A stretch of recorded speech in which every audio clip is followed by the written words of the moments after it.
So we're going to make this homemade pasta today, and I just wanted to talk about the different flours because some people use a semolina pasta or a semolina flour, sorry.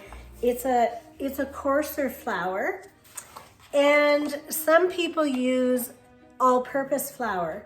Which one is right? Well, they're both right. It depends what you want to do with it. So I use a little bit of semolina and mostly the all-purpose. Like today, you're going to see out of 2 cups of flour, I'm going to use half a cup of semolina and 1.5 cups of all-purpose flour. Now, the reason I'm doing that, because it depends on what you're cooking, okay?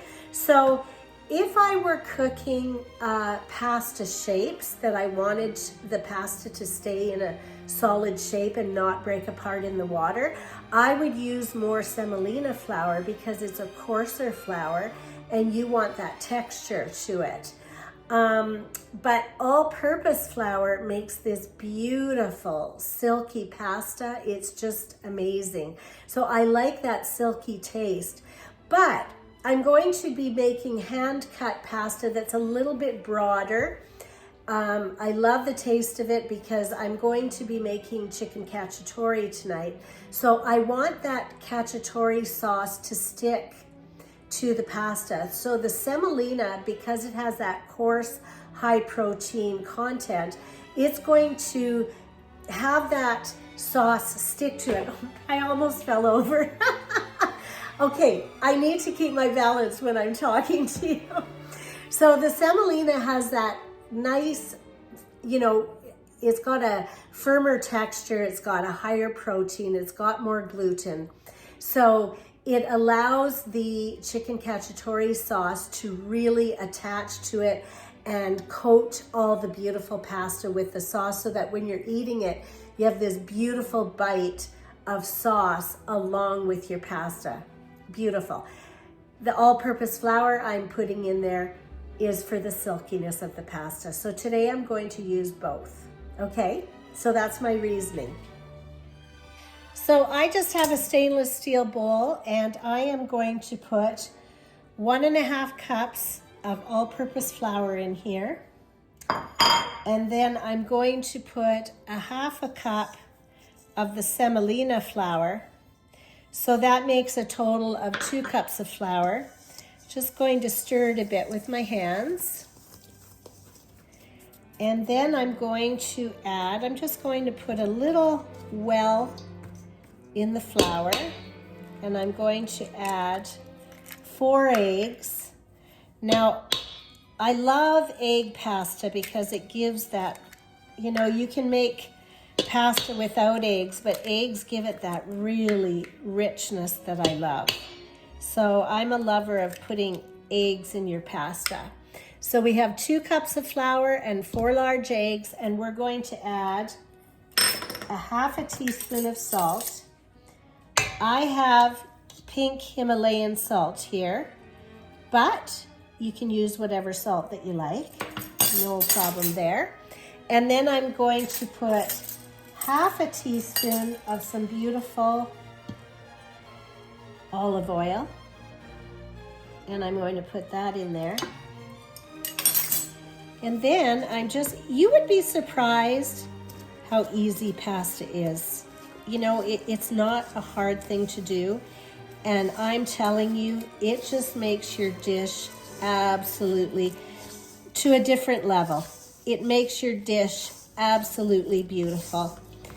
So I highly recommend doing your own homemade pasta because what a difference it makes. Not only especially if you're making something, a homemade sauce, why not put it with a homemade pasta? It just makes all the difference in the world. And you can see that I'm just kind of kneading this and mixing the flour. And you'll find after a while, you can see the stickiness leaves. Like I'm going to get all this stickiness off my fingers, but you can see the ball is getting less sticky. So I just keep kneading it. I'm just going to knead it until it's nice and mixed. About 5 minutes. about 5 minutes of kneading. Now when I start to get a nice round ball, I do wet my hands with just a little bit of water so that the dough doesn't stick to me and I can get some extra kneading in. So this is what you're looking for, a nice, beautiful ball of pasta. So now that it's nicely mixed, I'm just going to put a bit of olive oil, not much, in the bottom of the, because you don't want to mess with the recipe of how much olive oil is in there. But I would say there's about a teaspoon total that I'm using, and I have it nicely covered. You can see it's nicely glistening with olive oil. And I'm just going to let that sit in this bowl. So you're gonna cover this bowl with plastic. Now, you're gonna probably laugh, but this works really good. I use shower curtains, that you put over your head in the shower. I love them because they have a little elastic band and they're perfect. But saran wrap will do the trick. So you're just going to take this cap, cover it, and you're going to let this pasta dough sit for maybe 2-3 hours. 2 for sure. If you get busy, go for 3. That'll give you time while I'm waiting for the pasta dough.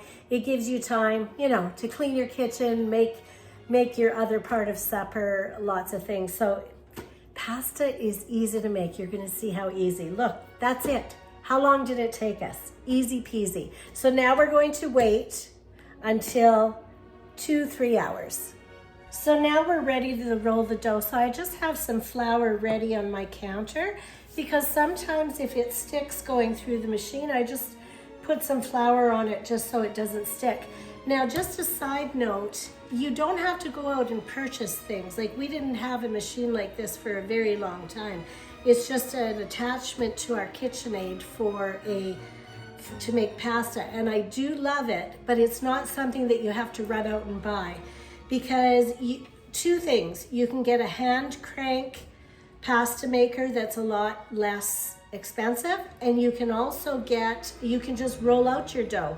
Just roll it out thin. So if you don't have any pasta makers, don't worry, you can do this all by hand. So I am going to go and get our dough.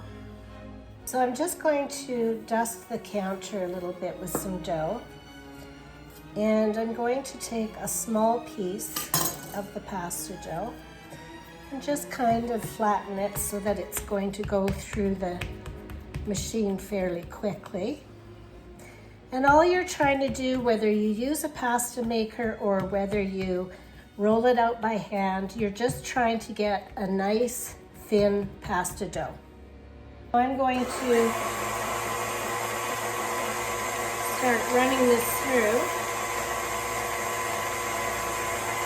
Now, if you have a pasta machine like this, there's different thicknesses, and I start with a thicker one just to start it off. Put it through the pasta maker, and then it has different settings from 1 to 9. So I usually go through each setting and get it thinner and thinner with each setting. I'll just show you a few settings, and you'll see that it gets thinner and thinner as I go. And I have a little bit of flour on here, but not much, because you don't want to put too much flour. You want to keep the dough as a pasta dough. You don't want too much flour in there. So you can see it's getting nice and long and thin. And you just keep rolling it until you get to the end and it's nice and thin. So you can do this by hand as well with a rolling pin.